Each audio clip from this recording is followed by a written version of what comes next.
I'm T. This is Jay. This is all the things JT. We got another fun one. Jay, what are we doing? Well, T, we should watch the intro to Final Fantasy VIII, which is one of my personal favorites. And I feel like it would be very funny to hear your thoughts as well as questions that you may have that I may or may not be able to answer. All right. If Final Fantasy VIII is even half as good as Final Fantasy XIV, or at least this opening cinematic, I think we're all in for a real treat. So I'm pretty excited about this. Well, at this junction, let's go.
Okay. Hello, sword.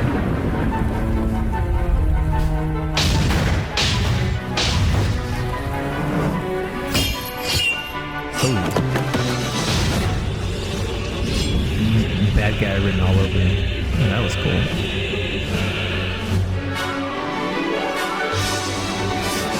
Oh, okay. Oh, that was creepy.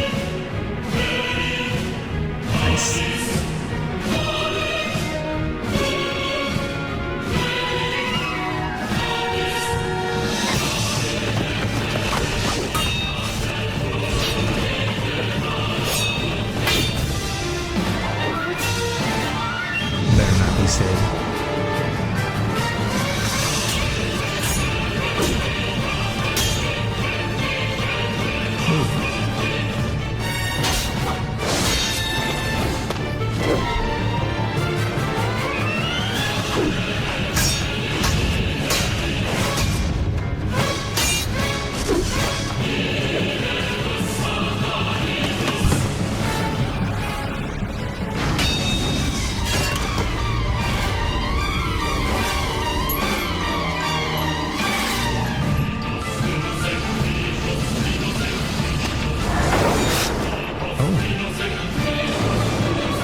I promise. Nice. 1999. Oh, that's cool looking. That's cool looking. Holy 8. Wow. So first off, 1999. Yeah. I was a Sprout. I'm pretty sure you were as well. Yes. That was cool. So a lot of questions. Let's just jump right into it. Okay. So question 1. Mm-hmm. And I could be way off base here. Sure. There was a lot of transitioning between those two characters sword fighting, whereas it made me think they were like the same coin on a different side. Mm-hmm. So you saw the dark guy reach his hand out, and then the scene turned where you were at the white guy's perspective. What is there some deeper meaning there with these two characters? Yes. And how that they were interacting with each other? Yes. Okay. For sure. What can you tell me? Yeah, that there's I mean, I will say that the character in the black jacket is the main character. The Warrior of Light. Not in this game. Oh, okay. He's not called the Warrior of Light that I can recall in this game. That's close. But his name is Squall. Oh, that's cool. Other character in that cinematic, which again, this really isn't a spoiler. Okay. Because they are quite a prevalent character in the game. Is Seifer or Cypher. Oh, cool. Seifer. Okay. And is this one of those characters in all the games you said? No. Oh, okay. unique. They to are FF8? FF8 characters. Okay, so as Squall was the girl in blue. Oh yes. Okay, we'll talk about her Correct. for sure. So there's the scene where we saw that lady in the blue dress. Yes. And then they cut to this thing sitting down. It looked like there was a big cowl over her head. Or like a big, but like, it was like bird another mask. female character with like the facial, the makeup. Yeah. So that is certainly another character in the game. Okay. That is entering spoiler territory. Okay. If I were to tell you who she is and what she is, Ooh. I think I can tell you what she is. Okay. She is a sorceress. Okay.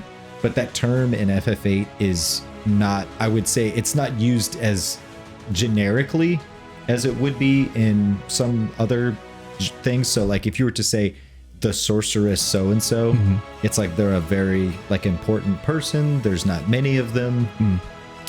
It's not just a word you'd throw, you know, just willy-nilly, so to speak. Like Harry Potter, wizards and witches are common. Right. In FF8, you were to say she's a sorceress. Okay. Like, whoa. Okay. So we're talking like Demon Slayer, Hashira. Like, oh yeah, there's like only a handful. Yeah. I mean, certainly not a parallel comparison. It's more akin to saying like someone is a Sith Lord is saying that they're a sorceress. We got you. Jay, tell me, how was 8 received? You know, I mentioned that FF8 story is I wouldn't say like divisive. Okay. It's just it's with 8 having come after 7, which was such a resounding success. They took a lot of risks with 8, both with the narrative and the battle system. And I personally, you know, enjoyed both. Yeah. It was one of my very first few, you know, Final Fantasy games, and you compare it to like a lot of the other Final Fantasies. You know, there are elements from 8 that they did not carry forward. Okay. But you could say that about a lot of the other games because that's the hallmark of Final Fantasy is they're always iterating. They're always, you know, no two games are the same. The story is, I wouldn't say it's like out there. It's, you know, because it's like saying compared to other fantasy fiction stories, it's out there. It's like, okay, well, they're all out there. But 8's is one that was I would say very ambitious. Oh, okay. And leans heavily into, the word trope isn't the right word, but it's where they don't tell you every single detail. Yeah. And that's okay. Yeah. Like, we don't need to understand completely exactly. I don't need to know how. your entire motivation why as a child something happened to you, which was the butterfly effect that turned you into the thing that you are now. For sure. Although that is actually very important in 8. That. And something to keep in mind too is 8, because it was on PlayStation you had 7, 8, and then 9. 9 was stylistically very different than 8 and 7. So it's like 7 was revolutionary, first PlayStation, just for so many people, I understand. 8 iterated on that, did its own thing, and then 9 went a different direction stylistically, and it didn't have this. It's a very different fantasy world. I gotcha. If that makes sense. Yeah. All right, Jay, you told us that 14 is your favorite, then 6, then 8. What puts 8 above the other 11? Oh man. You know, for a lot of us, it's like when I played it. Yeah. And you weren't able to go online or I should say the thing wasn't to go online and be like, oh, what did everyone else think about it? But even looking back on it and having since watched someone do a playthrough that is closer to our age and resonated with me, because it was in many ways a very high brow story. Like, it really asked a lot of you in terms of, stick with me here, you know. Like that's great. Like, we're going somewhere with this. We're building a story. But at the same time, like it was just fun. Yeah. Like it was so good, and it told in very ways like a very like a mature story, one that like as a kid you wouldn't get, because I played it when I was in college. You know, seeing it played through a second time, I noticed so much that I just didn't pick up on the first time. Oh yeah, I got you. What would be easier to play through, 8 or 14, or is there really like 8? Okay. Not even. I think you could play through 8 in like, we'll say less than 50 hours. Oh, okay. Yeah. So like a day. You could do everything there is to do in 8 with every character in less than 100 hours. Okay. Oh wow. Probably. Yeah. Especially with someone who knows. Cool. But it doesn't mean it's not easy. It's just, you know, if you're playing through to play the story, then you'll have everything you need as you go along, and enjoy it. It's, there's no need to, like that's a thing in the mainline FF games that are, offline is, you don't really ever have to grind. You don't have to set aside time to prepare for the next step outside of some plot elements, I guess. So it sounds like FF8 is its own box. Yes. So you have a start, you have a finish. Correct. And you can do everything that you want in that box. Exactly. You don't need to know anything else here or there. And that's how the majority of the games are. Yeah. And what I really think is really cool, and I would like to talk more about this at some point, is we talked about how every game has its own magic system. Yes. I want to hear like, what's your favorite magic system? Oh, good. I'm glad you asked. It's actually, for sure, Final Fantasy 27. Yeah, and honestly, it's funny you asked that because that is one of so many fans and folks that play the game, their biggest complaint about 8 is that its magic system was so different from the one that came before it, and certainly the one that came after it. Yeah, and I mentioned the word junction earlier. It didn't do it for a lot of folks. I mentioned it's not a game that you have to grind in. Okay. But 8 rewards you substantially for grinding, which is not in and of itself interesting because they essentially itemized the magic system where if I want to cast, let's say, fire, I have to draw fire from an enemy. Oh. And I, let's say, then have like 8 fire spells. Okay. And then I can now cast fire 8 times. Okay. Or I can junction fire to my strength, which will boost my character's strength. Added a tremendous amount of almost like build crafting. Okay. But it also incentivized you to want to have as much of every spell as possible in the game. I feel like I junction intelligence from you. Oh, geez. Like when we start this, I'm like... No. You draw intelligence from me, and then you junction it. Oh, okay. Duh. It's very difficult to get stuck. Okay. It usually won't even let you go somewhere if you can't progress through it. Although there is a point in the game where when I did my playthrough, I thought I was soft locked because I was having a really hard time back then on a certain boss, I guess you could say. I just had to keep trying again, and eventually got it, although it was over the course of quite a while. Can you tell us the name of this not optional boss? It was Sorceress Adele. Ooh, okay. I'll never forget that. It was, looking back on it, I'm just laughing because I was like, wow, that was way harder than it should have been. I should have clicked the X button more. Yeah. Is there a Gunbreaker in 8?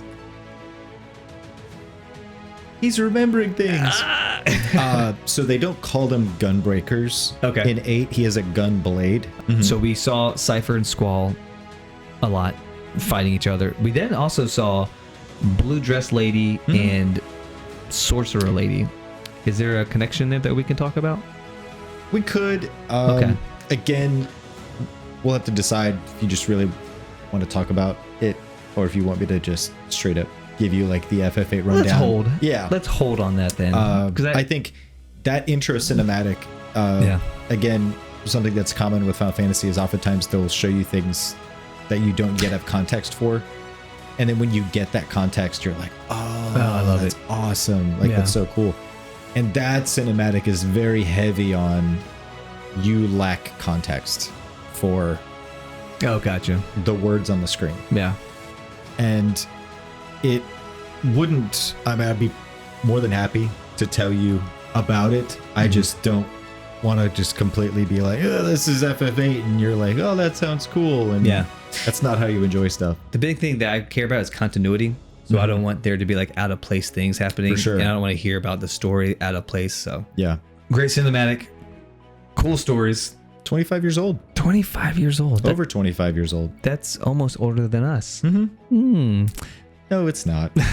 Math's hard. Well, as always, thank you so much for being a part of this with us. Thank you. We really appreciate you being here. And there's only one more thing to do. Jay.